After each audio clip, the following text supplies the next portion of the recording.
We had a client that we worked with, and she was really struggling with profitability. She kept raising tuition. She actually did 3 tuition increases within a 15-month cycle, and she still could not catch up. So I helped her work with our 6 money leaks in schools, and she only used 3 of the 6 money leaks and cut her expenses by 50%. 50. She did not fire anyone, she did not slash any of her programs, and she did not work more hours. Again, the 6 money leaks are not hacks or spreadsheets. These are patterns. They are small decisions that feel so normal that your school does, but they quietly drain your school's profit. So if you've ever wondered why you're working so hard, but still not seeing the return, this is your first step to clarity. Click the link in the show notes and find out what it's actually costing you.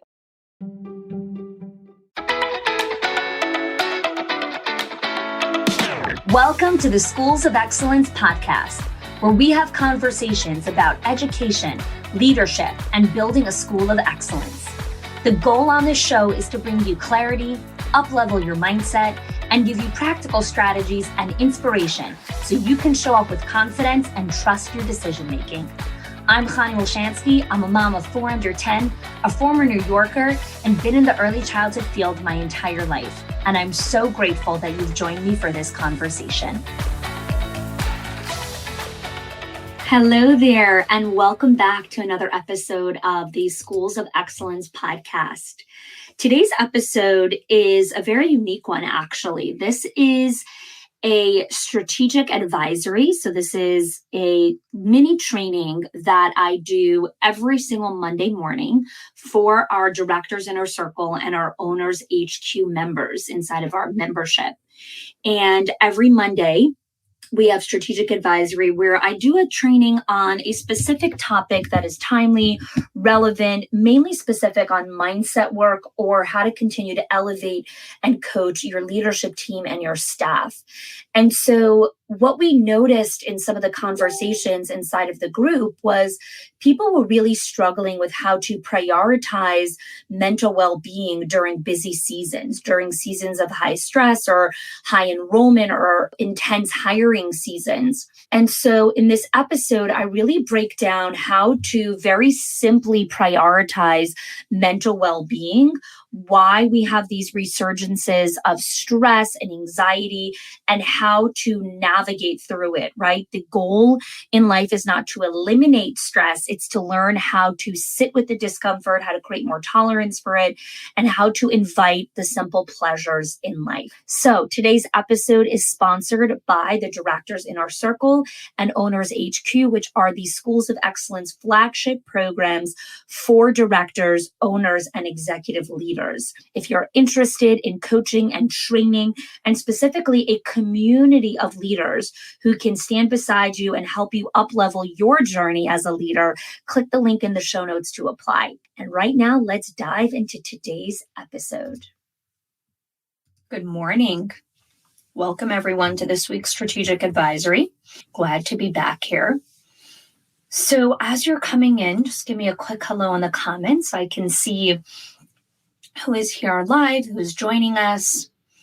Today's topic came from a member, and remember that all strategic advisory topics are either designed by Michelina and myself based on conversation or challenges that we're seeing inside of the group or on calls or on office hours, and members who submit, hey, I'd love for Chanie to talk about this topic. So if you are navigating something right now in your center and you don't see any specific content or training on it in our UpCoach portal, please feel free to reach out to Michelina and let her know that you'd like some additional training on this topic. So today's conversation is about turning our worries, our stress, into a useful practice, into bringing more mindfulness into our mental well-being.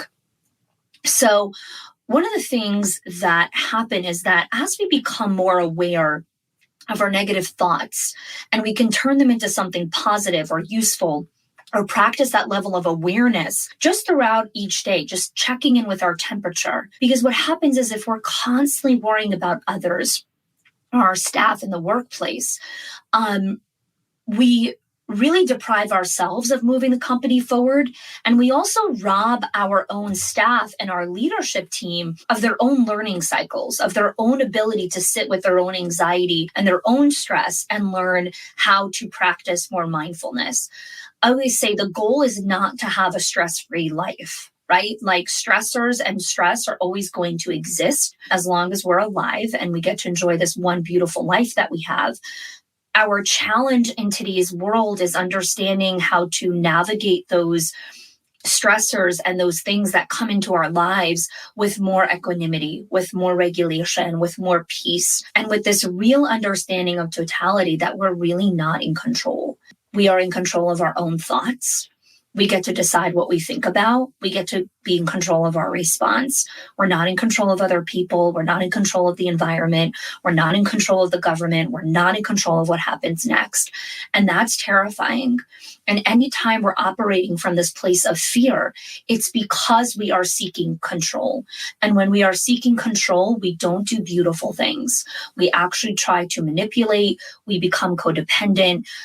This really ugly side of ourselves comes out.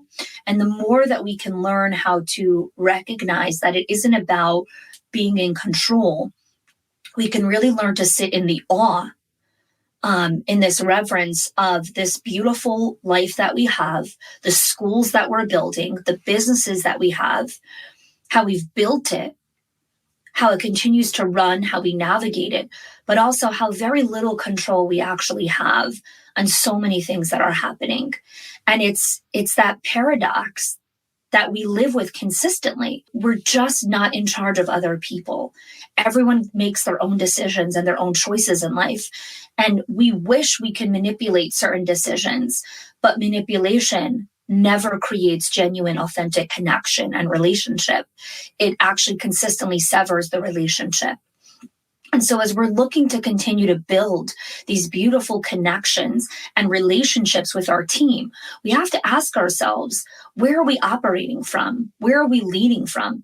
Is it from a place of fear? Is it from a place of scarcity? Is it from a place of the fear of missing out or the fear of losing control? Or can we operate from a different place? So I want to pause for a second, and I want to invite you all to be introspective for a moment, whether you're live or watching the replay, and just post into the comments, where do you feel like you're operating from? Do you feel like sometimes you worry about losing control? Again, these are all normal feelings. I worry about losing control every day, especially during bedtime. Do we worry about losing control? Do we worry about missing out or not having the opportunity, or this lack of this mindset of like, each time we show up, it's like, this is the only chance I get. I was listening to a podcast yesterday of this female artist who was asked to create this mural for I don't remember the name of the museum. It's a really big museum in San Francisco. And they asked her to create this mural, and she was putting so much pressure on herself to design this perfect mural because she's like, this is my one and only chance to create this beautiful work of art and show the world that I'm this incredible artist. And she did so much internal work to remind herself that this is not my only chance, right? I'm going to create something beautiful and I'm going to put my best foot forward. But if I'm wrapped with this sense of control and needing to prove to the world that I'm this amazing artist, what if I operated from a place I'm going to create something beautiful and I'm going to have other chances in life to create beautiful things? And I thought that was such a powerful way to shift the energy that she was bringing into creating this painting. So definitely a control. I think operating out of that fear the most. Yeah.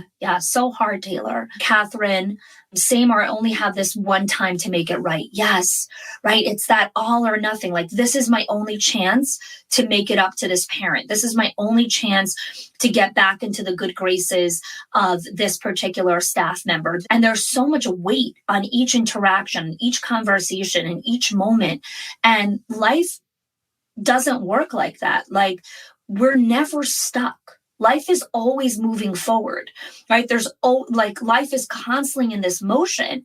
And so the same way that this opportunity came to you right now, there's going to be other chances. There's going to be other opportunities. And it's the perfectionist inside of us that feels like we always have to prove every single moment is my last moment. And there is a little bit of a paradox in that, because I always talk about how you're only as good as the last speech that you did, right? Or we have to consistently show up for success, to show up as our best selves, because whatever happened yesterday, we can't constantly rely on that. We have to create new energy. We have to create new successes. And so Maria say, I worry the opposite way. If you screw up badly once, we may harm a child's future. Yes, right? Because there is weight in that. Maria, what you're saying is factually true. There are these moments that when we say certain things to a child, we could really harm their future.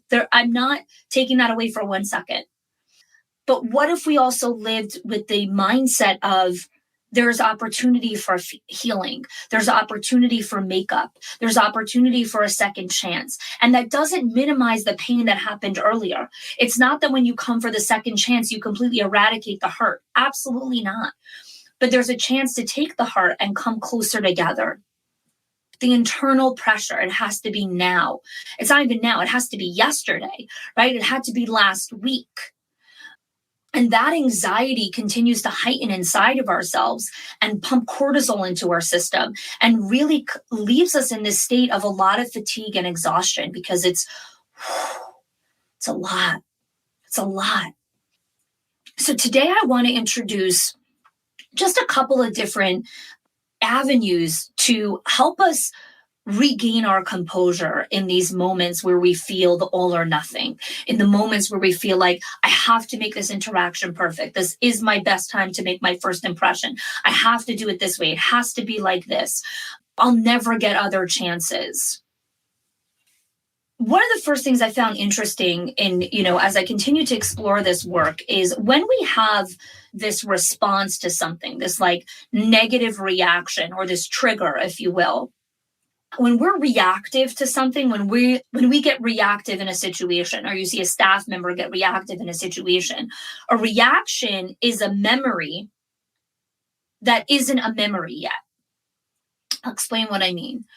When we react to something, right, we're responding to something that's happened in the past, right? This moment is triggering something that makes me feel like X, Y, and Z, right? And when we're reacting to it, we're reacting to a memory, right? It's something that happened, but it's not a memory yet, meaning we still feel it right here, right now. And we've all had moments like that where we feel this like, oh my gosh, like I'm not safe. I'm not okay. I feel afraid. I feel lost. I feel whatever it is, right? That is our bodies are in this room, but our physical bodies are in this room, but our mental bodies are 2 decades earlier, right? That's where trauma comes in. And so we're reacting to something that is a memory, but it's not really a memory. It's not something that's really fully in the past yet, because we're reliving it here. And so I see this happening a lot with our staff, with our leadership team, with our leaders, is we get these reactions to things, but we're not really reacting to what's happening here. We're reacting to stuff from our distant past, right? And this is where worry and anxiety and stress and overwhelm and all these things come in. And this fear of like losing control or not being in charge or not having this agency in our life. So how do we create this space to respond the way we want to respond, to not have these anxious thoughts of losing control, to not live in this all or nothing of this is the moment and I don't get other moments? There's a couple of different strategies. I'm going to share a few, and I want you to write what resonates with you. The first thing in which I talk about all the time is creating margin for slowing down. Right? This is what we spoke about in April's priorities reset call. The first thing you're looking for is create the space to be able to slow down. You cannot have a schedule that is back to back to back to back to back to back. There has to be white space. There has to be space to slow down and to breathe. The second thing is resting, actually physically resting our bodies, whether that is improving your quality of sleep, whether that means taking 1 to 2 power naps throughout the day, whether that's meditation. It's resting your physical body. And I know that all the type A people that are watching this right now, and there's a lot of you, are like, but give me the strategy, give me the tip, tell me how to this. This is nothing of that. To create more mindfulness in your life, you're not biohacking your way to mindfulness. You actually have to change fundamentally how you are showing up in the world. And that is where you're creating margin. That is where you're creating more time to rest. Let's talk about the third thing. This is one of the hardest ones I find. Creating more tolerance for life's simple pleasures. When we live in this state of hypervigilance, right, in the all or nothing, and this and that, we have a hard time enjoying life's simple pleasures. This usually only happens when we go on vacation, right? And that's when we're like, oh, the sun on my body feels so good, or the sound of the ocean waves, or we taste that margarita and we're like, savor that taste or whatever it is, or the moment, I don't know, whatever it is, right? When we're on vacation. When we invite more opportunities to enjoy life's simple pleasures, going for a walk with your dog, but actually enjoying it, right? Finding the pleasure inside of your body when you take your dog for a walk, when you play with your dog, when your child walks into the room and your face lights up because you're seeing your child's beautiful smile, seeing what that feels like inside of your body as life's simple pleasures. When we can create a greater capacity to have pleasure in our life, right? This is why last month was all about the self-care and vitality challenge, inviting pleasure, right? Enjoying that piece of cake, enjoying the dinner that you cooked or the meal that you went out to in the restaurant. Your body starts to learn that connection and relationships and conversation can also be pleasurable. It's not just about decision-making and productivity and efficiency and ROI and making money. No, relationships are also about the simple pleasure of enjoying a cup of coffee with a good friend. So life's simple pleasures.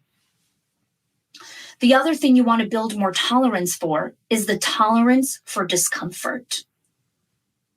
When we get uncomfortable, we all have our vices that we go to, whether we dig more into work or whether there's alcohol or smoking or binge watching or shopping or watching Netflix. We all have these vices that we turn to for discomfort.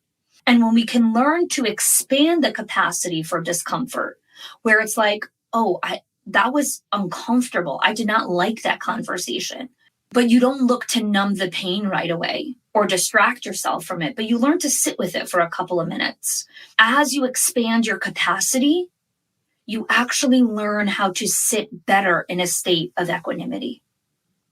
So let me pause for a second. I want to review some of the stuff that I shared here. And as I review, I'd like you to please all come into the comments and share what is resonating with you right now. What are some of the insights that you're taking from today's strategic advisory?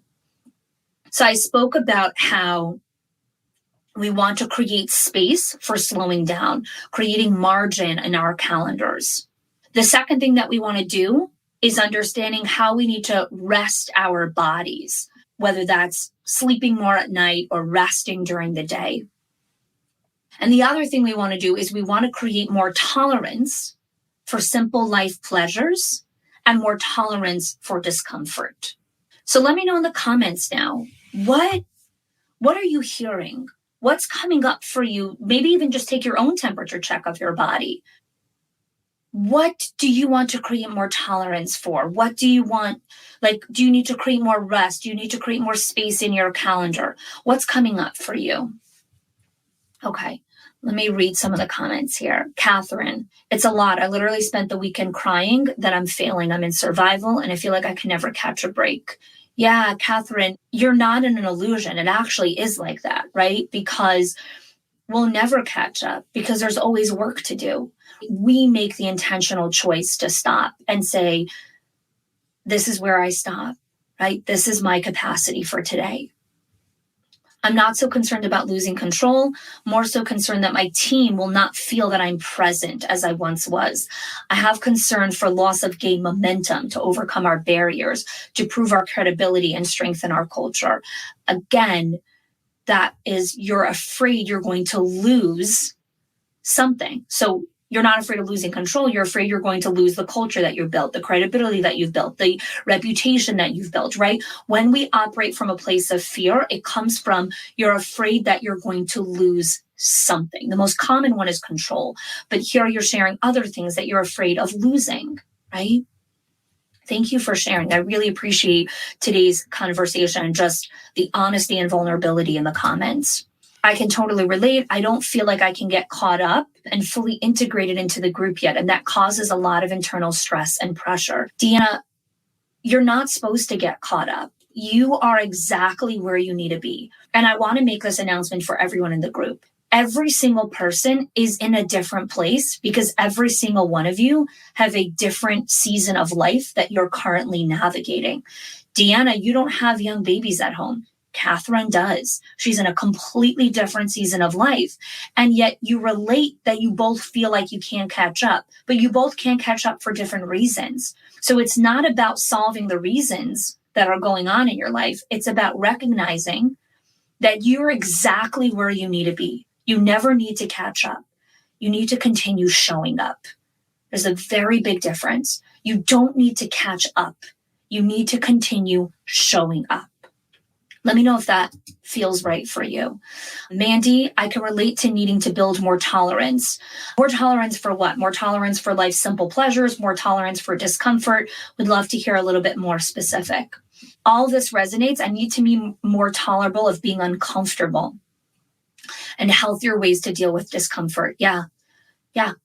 And let me know in the comments where you would like a follow-up of today's conversation. Where do you want more insight? Where do you want more ideas in this topic of just building our capacity for more mental well-being? Create more space overall. Today is more tolerance. So let's get specific. Do we want tolerance for discomfort? More tolerance for life's simple pleasures? I'll be really candid with you all. I have a very hard time sitting in nature.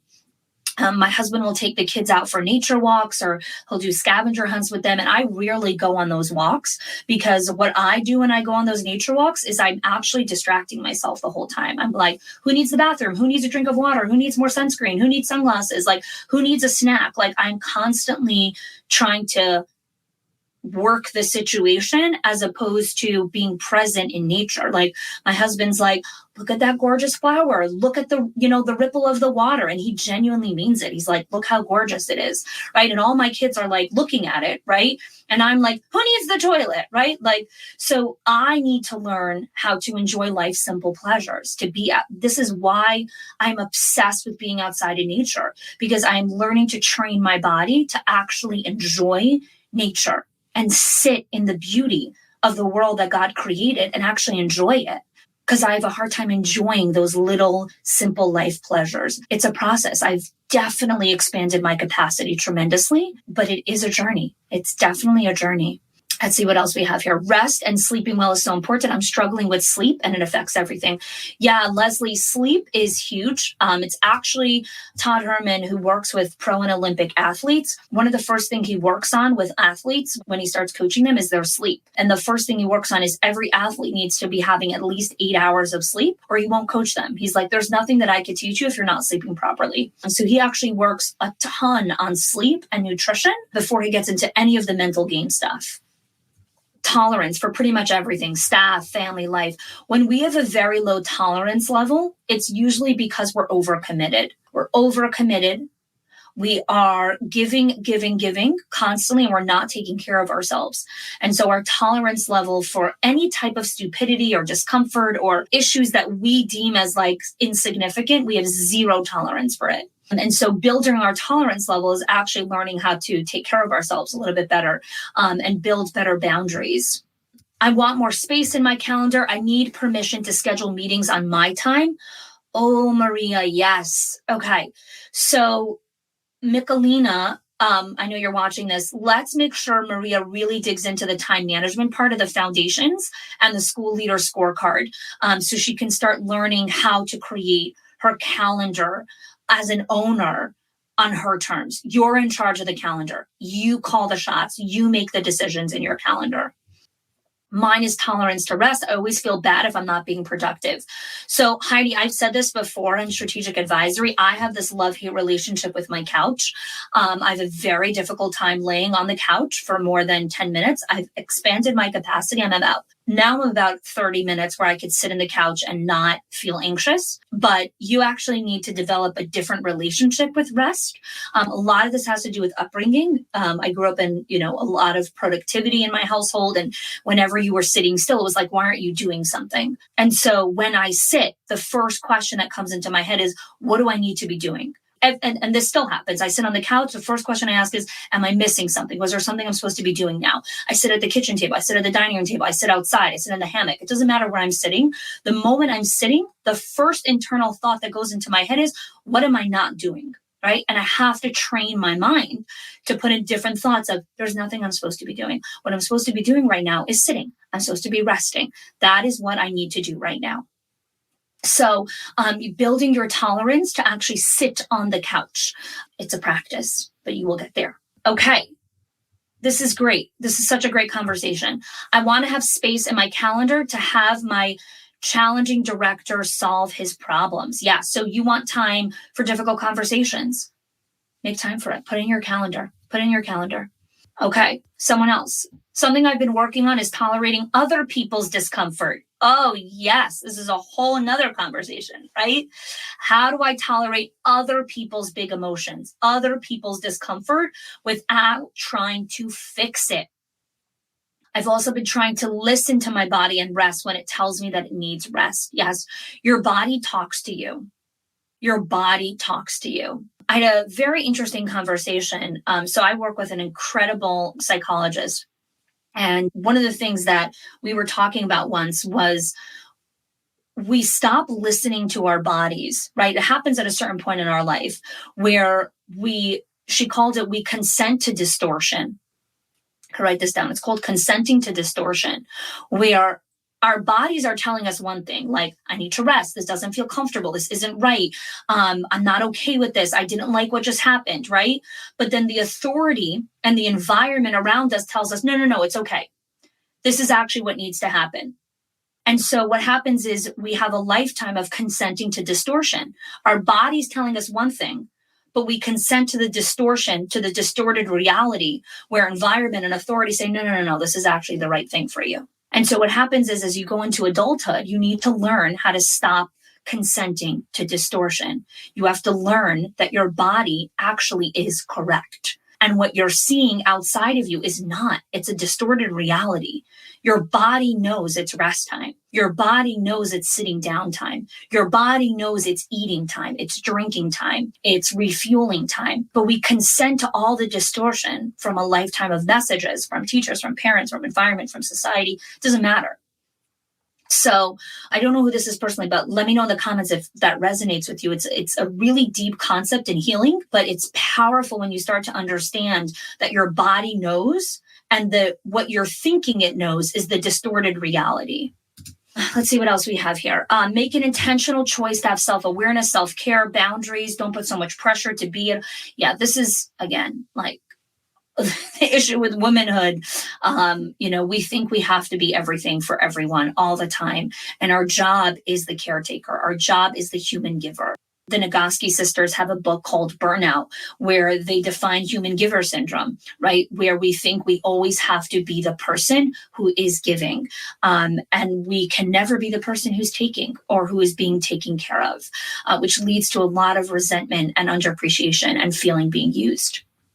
I would like to follow up on sitting in discomfort, questions to ask myself or journal when I'm trying to sit in discomfort. Nicolina, can we placehold that as a follow-up strategic advisory? Reflections on sitting in discomfort. It's a great topic, Maria. Thank you. All this resonates me. I always think I have to do and accomplish. Yes. I'm working on enjoying simple pleasures in life. I need to work on the white space in my calendar. Let me tell you, enjoying the simple pleasures in life, it's really difficult because you feel silly while you're doing it, right? There's I remember yesterday, my husband was cracking a joke and my son Yossi was giggling in the cutest way. Like his whole body was like laughing and his eyes were lit up. And I remember taking in this moment of like, what does it feel like inside of my body when someone that I love is laughing and experiencing joy? And when you take a moment to like internalize the pleasure of seeing someone that you love laugh, and especially your child, that's how you start sending these beautiful messages inside of your body to enjoy life's simple pleasures. And for those of you that have little kids, understand the joy that comes from watching your little kid laugh. I think my tolerance levels have been far too lax on myself and others. Okay. Again, all this self-awareness. I'm the same way. I always feel like I should be doing something. Oh my gosh. Yeah. This is, we need to have a girl chat, Catherine. We need a girl chat. Let's see what else we have here. A couple more questions. Oops. There we go. Okay. Follow up on sitting in other people's discomfort. I just had a teacher come into my office and ask me if I thought the kids needed coats for outside time. Well, you go outside and make a decision. Do you think we need coats, right? Great point over there. Okay, so we are at the top of the hour here. I know this was a little bit of a longer strategic advisory, but as we can all see, this is such an important topic of conversation. So perhaps, Michelina, we could create even a little series on this where maybe the next couple weeks we dedicate strategic advisories to practicing this together. Just give me a yes in the comments if you would appreciate that. Thank you for joining. Thank you for participating in today's conversation. I'm really enjoying the journey that we're on together and that we're doing as a group collectively, and then also everyone's kind of internal journey and what they're experiencing on their own. So wishing you all an amazing Monday and an amazing rest of the week, and we'll talk soon. All right, take care, everyone. If you are loving the Schools of Excellence podcast and have gotten any value out of it for your school, I would love if you can do two things for me. One, subscribe to the show so you never miss an episode. And two, can you please leave us a review? Reviews help other school leaders know that this is the place to learn how to build a school of excellence. And I would be so grateful if you can do that for us. Your help and support makes this show to be able to be listened by the thousands of other school leaders all around the world. Thanks so much for listening, for giving us your time and attention each and every week. And I appreciate that you have joined us.